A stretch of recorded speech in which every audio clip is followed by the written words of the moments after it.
ओम नमः शिवाय। हर हर महादेव। सबसे पहले आप सभी भक्तगणों को आने वाली महाशिवरात्रि की हार्दिक हार्दिक शुभकामनाएं। जय लक्ष्मी माता। स्वागत है आपका अपने चैनल श्रद्धा से भक्ति भावना में। भगवान श्री और माता पार्वती की कृपा आप और आपके समस्त परिवार पर सदैव बनी रहे। देवों के देव महादेव की पूजा के लिए महाशिवरात्रि का दिन खास माना जाता है। इस दिन मंदिरों में शिव भक्तों की भीड़ लगती है। लोग शिवलिंग का जलाभिषेक करते हैं। इस दिन भक्तजन रात में भगवान शिव और माता पार्वती का जागरण करते हैं और उनका ध्यान करते हैं। माना जाता है कि शिवरात्रि के दिन महादेव का प्राकट्य हुआ था।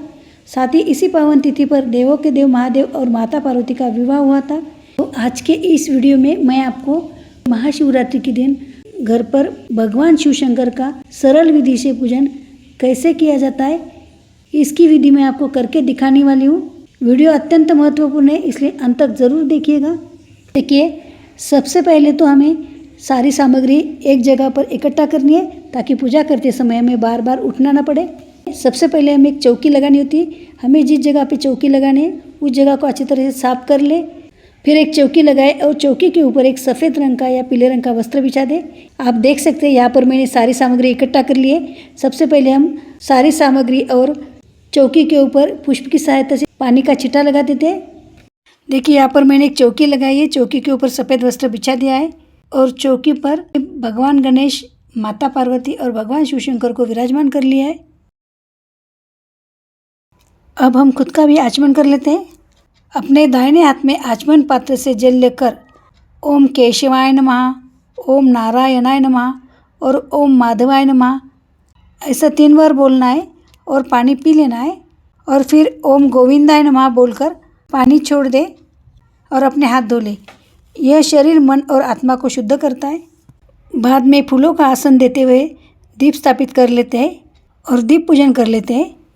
दिए को हल्दी, कुमकुम, अक्षत और पुष्प अर्पित कर देते हैं। नमस्कार कर ले। इसके बाद में भगवान गणेश और माता पार्वती को हम स्नान करा लेते हैं। देखिए, यहाँ पर मैंने माता अन्नपूर्णा की मूर्ति ली है, क्योंकि माता अन्नपूर्णा ही साक्षात माँ पार्वती का रूप है। यदि आपके पास माता पार्वती की मूर्ति है तो आप वो लीजिए, और ना हो तो एक सुपारी को आप कलाव में लपेटकर माँ पार्वती का स्वरूप मानकर उनकी भी पूजा कर सकती है। भगवान गणेश को 3 बार जल अर्पित करें। माँ अन्नपूर्णा को भी 3 बार जल अर्पित करेंगे। ओम गम गणपते नमः, ओम गम गणपते नमः, ओम गम गणपते नमः। माँ पार्वती को भी हम 3 बार जल अर्पित कर देते। फिर पंचामृत से अभिषेक करें, यानी दूध, दही, घी, शहद और चीनी, 5 चीज़ों को मिलाकर, और फिर शुद्ध जल से एक बार और अभिषेक करें। फिर दोनों मूर्तियों को अच्छी तरह से स्नान कराने के बाद उनको एक स्वच्छ कपड़े से पोंछ ले। फिर चावल का या फूलों का आसन देते हुए भगवान गणेश और माँ पार्वती को विराजमान कर लेंगे। भगवान गणेश और माता पार्वती को चंदन से तिलक कर लेते हैं। भगवान गणेश और माता पार्वती को हम हल्दी, कुमकुम, अक्षत अर्पित कर देते हैं। खुद को भी रोली से तिलक करें। अब हम भगवान गणेश को दुर्वा घास अर्पित कर देते और उनको लाल फूल अर्पित कर देते। साथ ही में माँ पार्वती को भी लाल पुष्प अर्पित कर देते, धूप लगाते। अब हम भगवान शिव का अभिषेक कर लेते। देखिए, मेरे पास त्रिशूल है तो मैंने त्रिशूल भी लिया है। इस दिन पूरे शिव परिवार का पूजन किया जाता है। अब हम भगवान शिव का अभिषेक कर लेते। सबसे पहले शुद्ध जल से अभिषेक करें। आप भगवान शिव का अभिषेक करते समय ओम नमः शिवाय या महामृत्युंजय मंत्र का उच्चारण करें। ओम नमः शिवाय, ओम नमः शिवाय, ओम नमः शिवाय। अब हम नंदी भगवान को स्नान करा लेते। सबसे पहले शुद्ध जल से। देखिए, मैंने यहाँ पर सुपारी ली है। आपके पास नंदी महाराज की मूर्ति है तो आप वो लीजिए। त्रिशूल को भी जल अर्पित कर देते। पूजा के दरमियान आप ओम नमः शिवाय, ओम नमः शिवाय का जाप जरूर करें, लेकिन शुद्ध जल में हमें गंगा जल जरूर मिलाना है। यहाँ पे मैंने गंगा जल मिश्रित जल लिया है।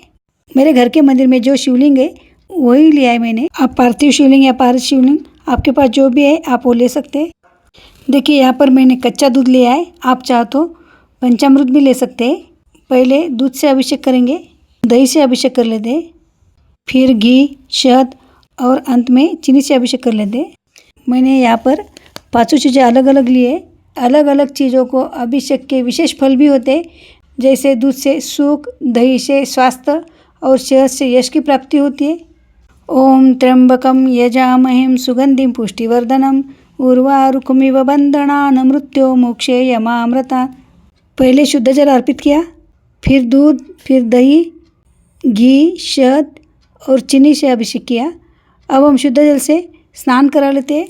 ये जो अभिषेक का पानी है इसे आप तुलसी जी का गमला छोड़ के बाकी किसी और पौधे में डाल दें। अब हम शिवलिंग को स्थापित कर लेते हैं। देखिए यहाँ पर मैंने चावल का आसन दिया है और छोटा सा बेलपत्र भी रखा है और शिवलिंग को विराजमान कर लिया है। अब हम पूजन शुरू करते हैं। देखिए सभी को हम वस्त्र स्वरूप ये जो कपास का वस्त्र लिया है मैंने, ये अर्पित कर देते हैं। सभी का एक साथ पूजन कर लेते हैं। आप चाहो तो वस्त्र स्वरूप कलावा भी अर्पित कर सकते हैं। भगवान गणेश और भगवान शिव को जनेऊ अर्पित कर देते हैं, भस्म अर्पित कर देते हैं। यदि आपके पास भी भस्म है तो आप भस्म ज़रूर अर्पित कीजिए। यदि महाशिवरात्रि के दिन दंपत्ति मिलकर यानी पति पत्नी मिलकर भगवान शिव और माता पार्वती की पूजा करते हैं तो इससे उनके वैवाहिक जीवन में प्रेम, सामंजस्य और स्थिरता आती है। यह मिलन शिव और शक्ति की एकता का प्रतीक माना जाता है, जिससे दाम्पत्य जीवन में वृद्धि होती है और सभी प्रकार के पारिवारिक दोष दूर होते हैं। अब हम सभी को चंदन से तिलक करा लेते हैं। आप पीला या सफ़ेद चंदन कौन सा भी ले सकते हैं। अब त्रिपुण बना लेते हैं। माता पार्वती को हल्दी, कुमकुम, सभी को अक्षत अर्पित कर देते हैं। अक्षत यानी चावल। देखिए ध्यान रहे कि चावल बिल्कुल भी टूटे फूटे ना हो, साबित हो। काले तिल समर्पित कर देते हैं। भगवान शिव को वस्त्र और उपवस्त्र अर्पित कर देते हैं। अब हम सभी को पुष्प अर्पित कर देते हैं। भगवान शिव को ज़्यादातर सफ़ेद रंग के पुष्प प्रिय है। यदि सफ़ेद ना मिले तो आप कौन सा भी पुष्प चढ़ा सकते हैं, सिवाय केतकी का जो फूल होता है वो भगवान शिव को अप्रिय है। ओम नमः शिवाय, ओम नमः शिवाय, ओम नमः शिवाय। देखिए आप शिव चालीसा का भी पाठ कर सकते हैं या रुद्राष्टकम का भी पाठ कर सकते हैं। ओम नमः शिवाय जो मंत्र है वो भगवान का प्रिय मंत्र है। अब भगवान शिव को हम उनकी प्रिय चीज़ें अर्पित कर देते हैं। धतूरे के पत्ते, धतूरे का फूल, अकुआ के पुष्प यानी मदार के पुष्प, मदार के पत्ते, धतूरे का फल, आपको जो भी उपलब्ध हो सके आप उस दिन ज़रूर चढ़ाएं। महाशिवरात्रि के दिन शिवालय के बाहर ये सारी चीज़ें आपको आसानी से मिल जाएगी। अब भगवान शिव को हम जो अति प्रिय है वो बेलपत्र है, बेलपत्र चढ़ा देते हैं। बेलपत्र पर चंदन से तिलक कर लेते हैं और जो बेलपत्र की चिकनी साइड होती है वो शिवलिंग को टच होनी चाहिए और बेलपत्र की जो डंडी है वो जललेरी की तरफ होनी चाहिए और डंडी को भी तोड़ लें। बेलपत्र आप कितने भी चढ़ा सकते हैं, 3, 5, 7, 9, 11, 21। सिर्फ ध्यान रहे कि महाशिवरात्रि के दिन बेलपत्र तोड़ा नहीं जाता, तो आप एक दिन पहले ही तोड़ कर रख लें। बेलपत्र कहीं पर भी टूटे फूटे ना हो। अब हम माता पार्वती को लाल चुनरी अर्पित कर देते हैं और श्रृंगार की सामग्री भी अर्पित कर देते हैं। ऐसा माना जाता है कि इस दिन भगवान शिव और माता पार्वती का विवाह हुआ था, तो माता पार्वती को इस दिन आप ज़रूर सुहाग की सामग्री अर्पित करें। आपको सामग्री जितनी चढ़ानी है आपकी मर्जी है, आप 2, 5, 7 कितने भी चढ़ा सकते हैं। कम से कम एक बिंदी का पत्ता भी तो चढ़ाए। भोग स्वरूप फल अर्पित कर देते हैं कि महाशिवरात्रि में अन्न नहीं खाया जाता है, फलाहारी व्रत होता है। आप देख सकते हैं यहाँ पर मैंने 5 प्रकार के फल लिए।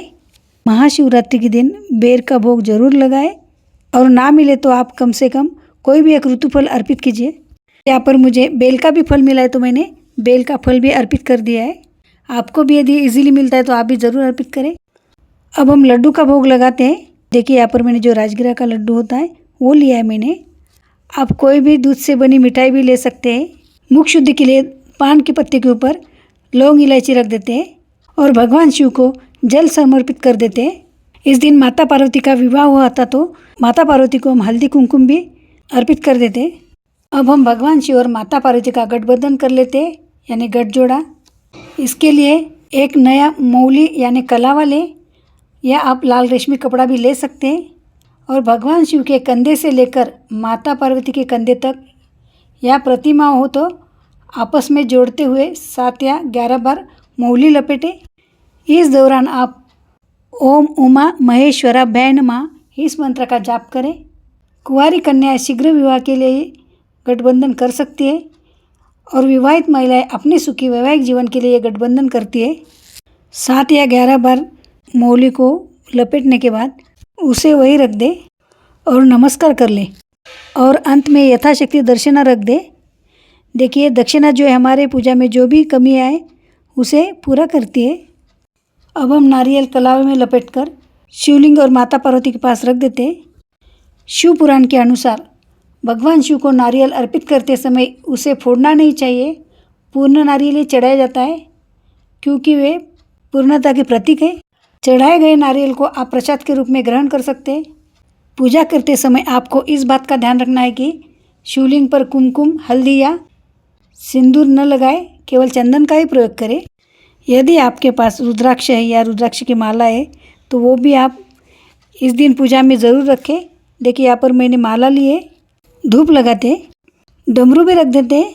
यदि आपके पास है तो आप भी ज़रूर रखें। महाशिवरात्रि के दिन यदि सहपरिवार आप पूजन करते हैं तो बहुत ही अच्छी बात है। यहाँ पर मेरे बच्चे भी बेलपत्र अर्पित करने के लिए आए हैं। अब हम घी का दीपक प्रज्वलित कर लेते हैं और भगवान शिव की प्रेम पूर्वक आरती कर लेते हैं। सबसे पहले भगवान गणेश की आरती कर ले, बाद में माँ पार्वती की आरती कर ले और बाद में हम भगवान शिव शंकर की आरती प्रेम पूर्वक करेंगे। कर्पूर आरती भी कर लेते हैं। देखिए भगवान शिव की पूजा में कर्पूर तो आप जरूर जलाएं, धूप दीप दिखा देते हैं। इस समय पर आप भगवान चालीसा का भी पाठ कर सकते हैं या शिव पुराण का भी पाठ कर सकते हैं या 108 बार का जाप भी कर सकते हैं। इसके बाद में हम भगवान शिव का जप कर लेते हैं।